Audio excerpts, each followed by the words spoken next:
அனைவருக்கும் வணக்கம். இன்றைக்கு காலையில் எழுந்த உடனே நமக்கு கிடைத்த முதல் செய்தியே நண்பர்களே அப்படியே அல்வா சாப்பிட்ற மாதிரி இருந்தது. கனடாவுடைய பிரதமர் ரிசைன் பண்ணிட்டாரு, அவருடைய வேலை காலி ஆயிடுச்சு அப்படிங்கிற செய்தி தான் அது.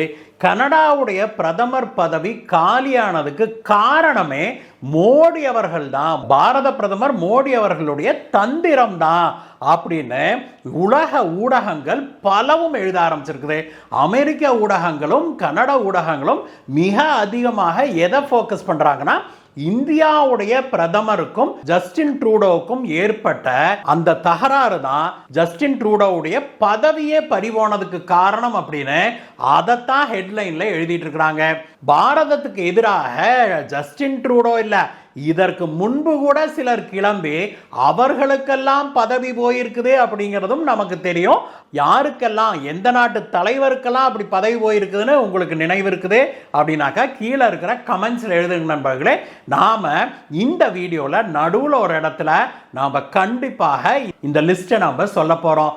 மோடி அவர்களை எதிர்த்து கொண்டதால் யாருக்கெல்லாம், எந்த நாட்டு தலைவருக்கெல்லாம் பதவி பறிபோனது அப்படிங்கிறத நம்ம சொல்ல போகிறோம்.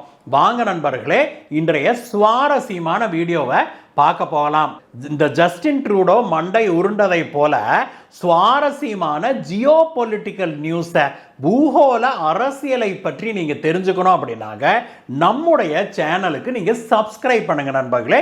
கீழே இருக்கிற சப்ஸ்கிரைப் பட்டனை தட்டிட்டு பக்கத்திலேயே இருக்கிற அந்த பெல் பட்டன் இருக்குது இல்லையா, அதை தட்டினீங்கன்னா ஆல் அப்படிங்கிற ஒரு ஆப்ஷன் வரும். அதை கிளிக் பண்ணீங்கன்னா தான் இது போன்ற சுவாரஸ்யமான செய்திகளை நம்ம வெளியிட்ட உடனேயே உங்களுக்கு வந்து சேரும்.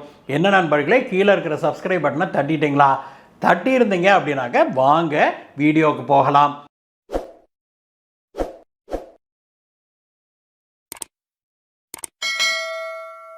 நண்பர்களே, ஒரு சில ஆண்டுகளுக்கு முன்பு வரைக்கும் கனடாவும் இந்தியாவும் நெருங்கிய நண்பர்கள் அப்படிங்கிறது நம்ம எல்லாத்துக்குமே தெரியும். ஒரு காலத்தில் ஜஸ்டின் ட்ரூடோவுடைய தந்தையார் கனடாவில் பிரதமராக இருந்த காலகட்டத்தில் அவர் அப்படித்தான் காலிஸ்தான் தீவிரவாதிகளுக்கு ஆதரவாக செயல்பட்ட போது இந்தியாவுக்கும் கனடாவுக்கும் மிகப்பெரிய உரசல் ஏற்பட்டது. அதற்கு பிறகு கனடாவில் இருக்கிற காலிஸ்தான் தீவிரவாதிகள் ஏர் இந்தியா விமானம் ஒன்றை வெடித்து தகர்த்தாங்க. நடுவானில் வெடிச்சு சிதறிய அந்த விமானத்தில் 300க்கும் மேற்பட்டவர்கள் உயிரிழந்தாங்க. அதில் பெரும்பாலானோர் கனடா நாட்டு பிரஜைகள் அப்படிங்கிறது கனடாவில் ஒரு பெரும் பூகம்பத்தையே எழுப்புச்சு.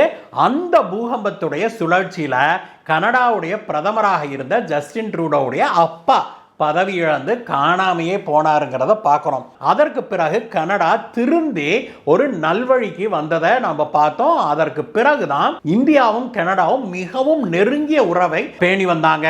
இப்படிப்பட்ட சூழ்நிலை தான் சுமார் 8 ஆண்டுகளுக்கு முன்பு கனடாவுடைய பிரதமராக பதவியேற்றுக் கொண்டாரு ஜஸ்டின் ட்ரூடோ. ஜஸ்டின் ட்ரூடோ எலெக்ஷன்ல ஃபுல் மெஜாரிட்டி கிடைச்சு ஜெயிக்கல நண்பர்களே, மாறாக அவருடையது மைனாரிட்டி கவர்மெண்டாக தான் அமைஞ்சது. அப்படிப்பட்ட சூழ்நிலையில அவருக்கு அங்க இருக்கிற ஒரு சீக்கிய கட்சி ஆதரவு தெரிவித்தது. வெறும் 12-13 சீட்டுகளை கையில வச்சிருந்த அந்த சீக்கிய கட்சியுடைய ஆதரவால தான் கனடாவுடைய ஜஸ்டின் ட்ரூடோ இன்றைக்கு வரைக்கும் பிரதமராக இருந்திருக்கிறாரு அப்படின்னா பார்த்துக்கோங்களேன். அதனாலேயே அந்த சீக்கிய தீவிரவாதிகள் ஆடாத ஆட்டம் கிடையாது, போடாத கூத்து கிடையாது. ஜஸ்டின் ட்ரூடோவும் நம்ம ஊர்ல குரங்காட்டி வித்தை காட்டுவோம் இல்லையா, ஆடுறாராமா ஆடுறாராமா ஆடுறாராமா அப்படின்னா குரங்கு பல்ட்டி அடிச்சுக்கிட்டே இருக்கும். இந்த தலைமுறையில் எத்தனை பேர் நீங்க குரங்காட்டி வித்தையெல்லாம் பார்த்துருக்கிறீங்கன்னு தெரியல நண்பர்களே. ஏன்னா அதெல்லாம் வந்து நம்மளுடைய மேதாவி அவர்களான மேனகா காந்தி வந்த பிறகு எல்லாமே தடைபட்டு போச்சு, அதெல்லாம் இல்லாமையே போயிருச்சு. ஆனால் நாங்கள்லாம் சிறுவர்களாக இருந்த காலகட்டத்தில் அது சர்வ சாதாரணமாக நாங்கள் பார்த்து கொண்டு இருந்த ஒரு விஷயம்.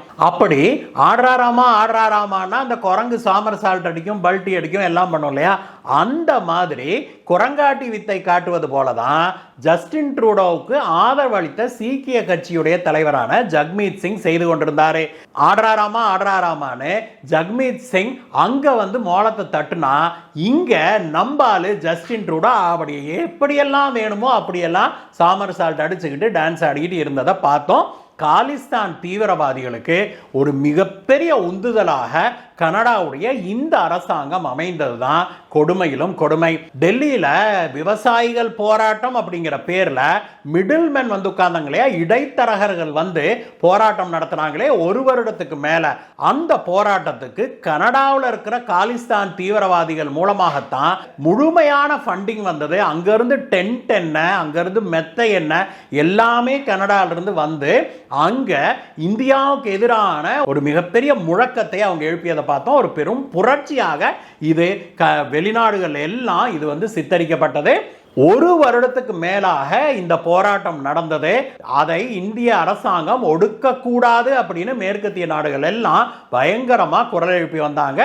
இந்த போராட்டத்துக்கு பின்னணியில முழுமையாக இருந்தது கனடாவுடைய அரசும் கனடாவுடைய காலிஸ்தான் தீவிரவாதிகளும் தான். அதே போலதான் இந்தியாவில் சிஏஏ போராட்டம் நடந்தது இல்லையா, அந்த போராட்டத்துக்கும் எங்க இருந்து ஆதரவு வந்ததுன்னா இந்த மாதிரியான காலிஸ்தான் தீவிரவாதிகள் போன்றவர்களிடம் தான் ஆதரவு வந்தது. இந்தியாவுடைய எதிர்க்கட்சிகள் எல்லாம் இதை கையில் எடுத்துக்கிட்டு காலிஸ்தான் தீவிரவாதிகளுக்கு ஆதரவாக களமிறங்கினதையும் பார்த்தோம். ராகுல் காந்தி அவர்கள் அமெரிக்காவில் போய் நின்றுகிட்டு சீக்கியர்களால இந்தியாவுக்கு கோயிலுக்கு போக முடியாத நிலைமை இருக்குது, அவங்களுடைய குருத்வாராவை சொல்றாரு, குருத்வாராவுக்கு போக முடியாத நிலைமை இருக்குது, அவங்க வந்து கத்தி வச்சிருக்கிறாங்க இல்லையா, அது வந்து ரொம்பவுமே புனிதமானதாக அவங்க கருதுறாங்க, அதை வைத்துக் கொள்ள முடியாத நிலைமையா இருக்குது, கொஞ்ச நாள் போனா அவங்க டர்பன் கூட கட்ட முடியாது போல் இருக்குது, அந்த உருமா கட்ட முடியாது போல் இருக்குது அப்படின்னு பயங்கரமா ராகுல் காந்தி எலெக்ஷனுக்கு முன்பு அமெரிக்காவில் நின்றுகிட்டு உருட்டினதையும் பார்த்தோம். எந்த அளவுக்கு அவங்க சீக்கிய தீவிரவாதிகளுக்கு ஆதரவாக செயல்பட்டாங்க அப்படிங்கிறதையெல்லாம் நாம பார்த்தோம். இதையெல்லாம் வைத்து பாரத பிரதமர் மோடி அவர்களை எலெக்ஷன்ல தோக்கடிச்சிடலாம் அப்படின்னு மேற்கத்திய நாடுகள், குறிப்பாக கனடா, அமெரிக்கா, இங்கிலாந்து ஆகிய நாடுகள் கனவு கண்டாங்க, மணப்பால் குடிச்சாங்க. அது எல்லாத்தையும் தவிடுபடி ஆக்கிவிடுச்சு இந்திய மக்களுடைய எண்ணம். இந்த பிரச்சனை நாளுக்கு நாள் அப்படியே ஸ்னோபால் எஃபெக்ட் மாதிரி பெருசாகிட்டே போய் ஒரு கட்டத்தில் கனடா மக்களாலேயே இவர் செய்யறத சகிச்சு கொள்ள முடியாம அவருக்கு நாட்டில் பயங்கரமான எதிர்ப்பு எழுந்திருக்குது. இதையொட்டி இப்பொழுது அவர் பதவியை ராஜினாமா செய்திருக்கிறாரு. யாரு? ஜஸ்டின் ட்ரூடோ பதவியை ராஜினாமா செய்திருக்கிறாரு. ராஜினாமா செய்துவிட்டு அவர் வந்து இப்பொழுது கேர்டேக்கர் பிரதமராக இருக்கிறாரு. விரைவில் கனடால எலெக்ஷன் அறிவிப்பாங்க அப்படின்னு எதிர்பார்க்கப்படுது. அது வரைக்கும் அவர் கேர்டேக்கர் பிரதமராக இருப்பாரு. அல்லது அவர் என்ன சொல்லி இருக்கிறாருன்னா, தங்களுடைய கட்சி பதவியிலிருந்தோ, கட்சி பிரசிடென்ட் பதவியிலிருந்தோ அவர் ரிசைன் பண்ணிட்டாரு, அந்த பதவிக்கு வேற ஒருத்தரை தேர்ந்தெடுக்கிறது வரைக்கும் நான் இருக்கிறேன்னு சொல்லியிருக்கிறாரு. அதற்கு பிறகு பிரதமராக அவர் வேறொருத்தர் பொறுப்பேற்கலாம்னு எதிர்பார்க்கப்படுது நண்பர்களே. இதே போல பிற நாட்டு தலைவர்கள் சிலர் இந்தியாவோடு மோதி, அதுவும் பாரத பிரதமர் திரு நரேந்திர மோடி அவர்களுடைய இந்த புதிய பாரதத்தோடு மோதி பதவி இழந்திருக்கிறாங்கன்னு நாம் சொன்னோம் இல்லையா. யார் யாருன்னு நீங்க சரியாக கெஸ் பண்ணியிருக்கிறீங்களா? கமெண்ட்ஸ்ல எழுதி இருக்கிறீங்களா நண்பர்களே? நாம இப்ப யாருன்னு பார்க்கலாம். முதலாவதாக நாம பார்க்க வேண்டியது யாருன்னா, மலேசியாவுடைய பிரதமராக இருந்த தாத்தா மகத்தீர் முகமது தான். அவர் வந்து இந்தியாவை எதிர்த்து, குறிப்பாக பிரதமர் மோடி அவர்களுடைய இந்த புதிய பாரதத்தை எதிர்த்து ஐக்கிய நாடுகள் சபையில காஷ்மீருக்கு ஆதரவாக நான் குரல் கொடுக்கிறேன் அப்படின்னு கிளம்பினாரு. மேலும் சில இந்தியா எவ்வளவோ எடுத்து சொல்லியும் கூட மேலும் சில முறை இதை செய்தாரு. அதற்கு பிறகு இந்தியா மலேசியாவிடம் வாங்குகிற பாமாயிலை நிறுத்துவதாக ஒற்றை வரியில ஒரே ஒரு உத்தரவை வெளியிட்டாரு பிரதமர் மோடி அவர்கள். அந்த ஒற்றை உத்தரவு மலேசியாவுடைய பொருளாதாரத்தையே ஸ்தம்பிக்க வச்சிருச்சுன்னா பாத்துக்கோங்களேன். ஏன்னா மலேசியாவுடைய பொருளாதாரத்தில் மிகப்பெரிய பங்கு வகிக்குது இந்த பாமாயில் தான். இந்த பாமாயிலுடைய உலகின் ஆக அதிகம் இறக்குமதி செய்கிற நாடு எது தெரியுமா? இந்தியா தான். மலேசியாவிடம் இருந்து தான் ஆக அதிகமாக இந்தியா வாங்கிட்டு இருக்குது. இதுதான் மலேசியாவுக்கு மிகப்பெரிய அளவில் அந்நிய செலாவணியை ஈட்டும் கொடுக்குது. இதை வந்து இந்தியா நிறுத்திவிட்டு இந்தோனேஷியாவிடம் வாங்க ஆரம்பிச்ச உடனே மலேசியாவுடைய பொருளாதாரமே ஆட ஆரம்பிச்சது. அதுல எழுந்த அந்த சுனாமியில மலேசியாவுடைய பிரதமராக இருந்த மகத்தீர் முகமது தாத்தா அடித்து செல்லப்பட்டாரு. அங்க ஆட்சி மாற்றம் ஏற்பட்டது. அதற்கு அடுத்தது பார்த்தோம்னா நேபாளில் ஒலி இருந்தாரு. ஒலி இப்பொழுது இருக்கிறார் இல்லையா பிரதமராக, அவர் சென்ற முறை பிரதமராக இருந்தபோது இப்படித்தான் இந்தியாவுக்கு எதிராக செயல்பட்டாரு. அதற்கு இந்தியா செக் வைத்த உடனேயே அவருடைய பதவி காலியானதை பார்த்தோம். அதே போலதான் இலங்கையில இந்தியாவுக்கு எதிராக தொடர்ந்து செயல்பட்டு வந்த ராஜபக்சேக்களுடைய ஆட்சியை அந்த மக்களே கவிழ்த்ததோட இல்லாம அதற்கு பிறகு ராஜபக்சேக்களை அந்த நாட்டை விட்டே விரட்டி இருக்கிறாங்க. இந்த லிஸ்ட்ல இப்பொழுது கனடாவுடைய பிரதமரும் சேர்ந்திருக்கிறாரு. அவர் பதவி காலியா இருக்குது. இந்த லிஸ்ட்ல ஒரு ஆள் வெயிட்டிங்ல இருக்குது நண்பர்களே. யாருன்னு கேக்குறீங்களா? அது மாலத்தீவுடைய முய்சு.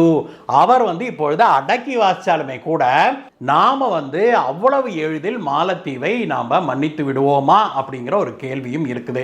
எது எப்படி இருந்தாலும் நண்பர்களே, எந்தெந்த தலைவர்கள் இந்தியாவை எதிர்த்ததால பதவி இழந்தார்கள் அப்படிங்கிறத நீங்க சரியா எழுதி இருக்கிறீங்களா அப்படிங்கிறத பார்க்கலாம். சரி நண்பர்களே, இந்த வீடியோவை இதோட முடிச்சுக்கிறேன். இன்னும் கனடாவிலிருந்து பல சுவாரஸ்யமான தகவல்கள் நமக்கு கிடைச்சிருக்குது. அடுத்து வருகிற வீடியோக்கள்ல நாம் அதை பற்றி பேசலாம். இந்த வீடியோவை பற்றிய உங்களுடைய கருத்துக்களை சொல்லுங்க நண்பர்களே. மீண்டும் உங்களை வேற வீடியோ சந்திக்கிறேங்க. Bye bye.